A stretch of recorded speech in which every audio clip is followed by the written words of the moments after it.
What's up, everybody? My name is Jason, and welcome to Small Biz. In today's video, we're going to talk about how it's Donald Trump's stock market, whether you like it or not, as the IWM is pushing a 5-year high. Last trade, $222.50. So the obvious question of this day is, if things are about to get really good for the kind of stocks that we trade, why am I here today to tell you that the next few months are going to be very dangerous? All that and more coming right up.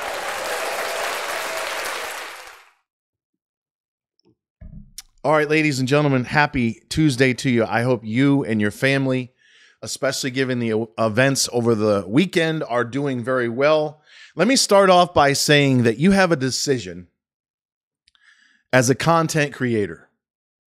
You either create for clicks, something that I did 2-3 years ago when I used to get 50 to 75,000 views every damn day. And in some cases made 25 or 30,000 a month. Gave a hell of a lot of that away during the pandemic, or should I say the scamdemic. And then you have a choice to create for truth and honesty. I really don't give a fuck what you think about my title or my content. I'm rounding second base, heading towards third in the game of life. I'm realizing that we're all one.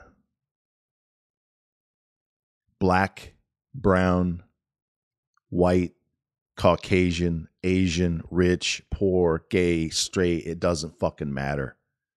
We're all bleeding red. We all come into this world with nothing, and we're all going out with nothing. It's all about your impact, your honesty, your compassion, and your love.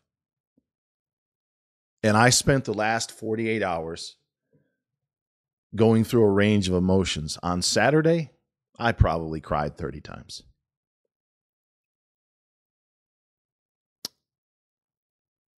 And again last night.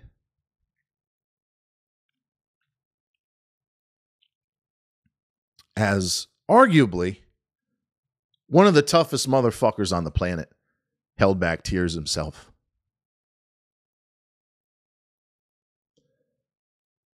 Anyone who's ever struggled, anyone who's ever been knocked down, anyone who's ever gotten punched in the fucking nose, or dare I say shot in the ear, could feel when the president was down and the blood's dripping,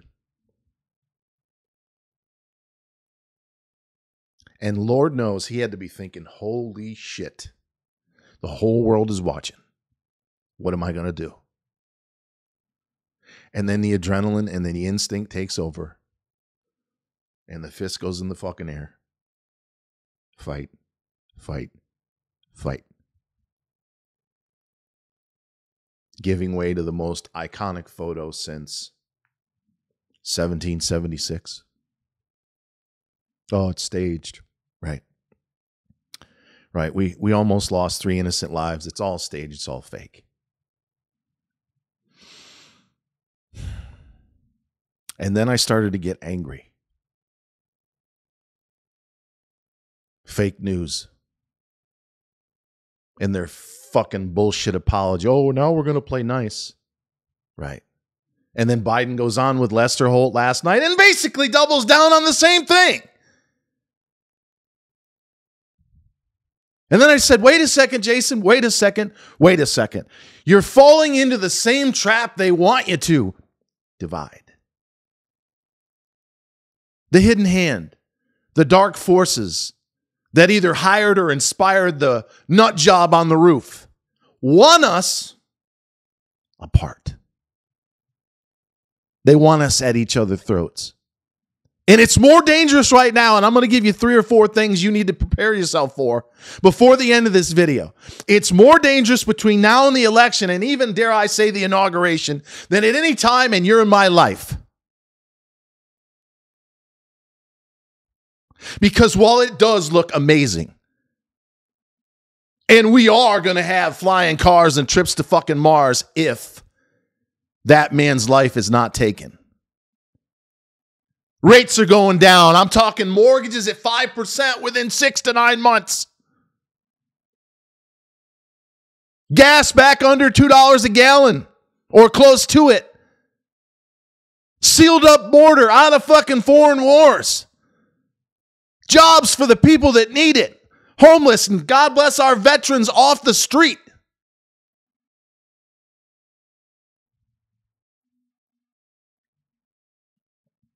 But it's also a moment for self-reflection. All of us, myself included, way too nasty, way too vitriolic, way too dramatic just for clicks and views and effect and power and status and prestige and all that fucking nonsense. I quit Facebook months ago. I haven't tweeted in over a month. I don't miss either one of it. There's only a few things in this world that I'm really good at. Promoting small business owners, making money in the stock market, and giving you a place to have fun with friends from all over the world by way of shopsmallbiz.com. I can't control the weather, although it's beautiful here in Atlanta. The president of the United States, what the economy is going to do, or even the stocks that we own are doing much better. I gave you SOFI, 3 videos ago at 616, last trade 765. You're fucking welcome. But as I head towards third base, and good Lord willing, I have at least 25 or 30 years left. I'll be 55 in April. I want to get out of the business of hate and finger pointing and name calling. And while I'm certain I will slip from time to time, mark my words, hold me accountable. I want a warm and welcoming place and channel for everyone. But I'm still going to tell you the truth. This is Donald Trump's stock market, whether you like it or not. And while I am very empathetic towards women's rights, and I can go either side based on the situation, don't fucking tell me that lower taxes, lower tariffs, lower regulations, no fucking wars, and a sealed up southern border is not going to get this fucking market, the economy, your retirement accounts, your grandchildren's education to a whole new fucking level. In fact, that's what we're front running right now. They know what's coming. They know there's going to be fucking cash stacked to the ceiling. So we're pulling a lot of the gains forward, which is part of the reason why you need to be careful. But in the second half of this video, I want you to think about the following. What would have happened, not only to this country, but to the entire world at large, if Trump didn't do this at the last quarter second? Dead. I was watching live. I don't watch those rallies. You know, maybe I was meant to see it. Maybe the impact was meant for people like me too. I almost puked. I said, oh my God, they've killed him on live TV. Because you can take a bullet to the head, get up, the adrenaline's rushing, and then 30 minutes later, you're dead in that fucking SUV. I remember 9/11. I was a broker in South Florida. I was fucking hungover, and a friend calls me at 8:45 in the morning, and he says, you see this? I said, no. He says, turn on the TV. And as soon as I turned it on, the first building came down. And I almost puked. Because I knew as a broker that the market was going to open, if it ever did, limit down. And I was going to lose, along with my clients, a fucking fortune. Not to mention the loss of life. I knew the ramifications of that moment were going to be catastrophic. And thankfully, after a few months, things were somewhat back to normal, but never for those families. Do you have any fucking idea if they would have killed the most iconic human being on the planet? The psychological, the emotional trauma? Not to mention the economic damage as Rome would burn to the fucking ground again? Do you have any idea? One side of the fence is known for violence in the street. The other, although they're not, they would have been out with fucking pitchforks and shotguns, I guarantee it. And it would have been horrific. In fact, it still might be. I'm not here to promote violence. But if you don't think the other side, which is more desperate than ever, especially after last night and what we're going to watch on Thursday when they're down 10 or 15 points in the polls come Monday, if you don't think they're going to do anything, including try to take them out again, and then maybe again, you're crazy. So in closing, what should we all do?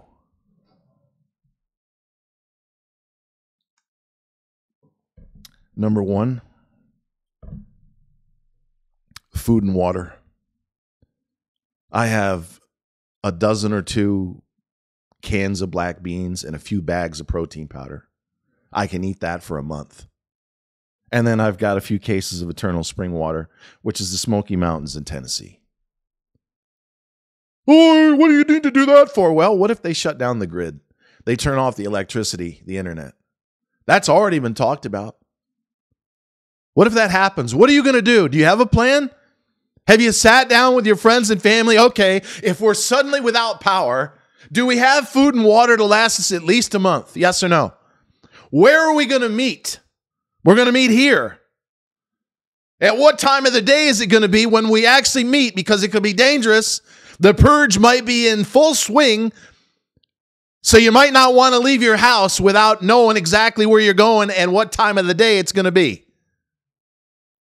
Oh, you're just ginning up. Okay. Right. I'm ginning it up. What happens if they poison them, Russia style? Or they drive a fucking truckload of explosives into a black church or Mar-a-Lago or any significant place of influence. And now that they said, oh, we're going to play nice now, they'll just blame it on the MAGA maniacs.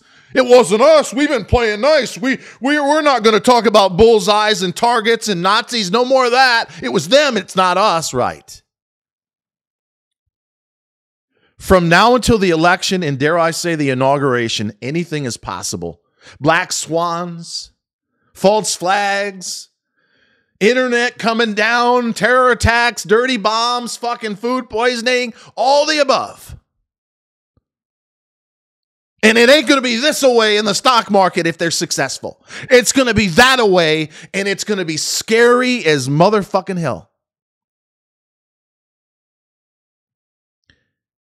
Most importantly, once you have a plan, once you have adequate food and water, and I'm not here to promote guns, but I'm not here to not promote guns. Protect you and your family in the best way you know how. The only way that we're going to get through this election and into what I think is going to be the most prosperous decade in human history. Dow's going to double, NASDAQ, S&P triple, if not more, is if we look within.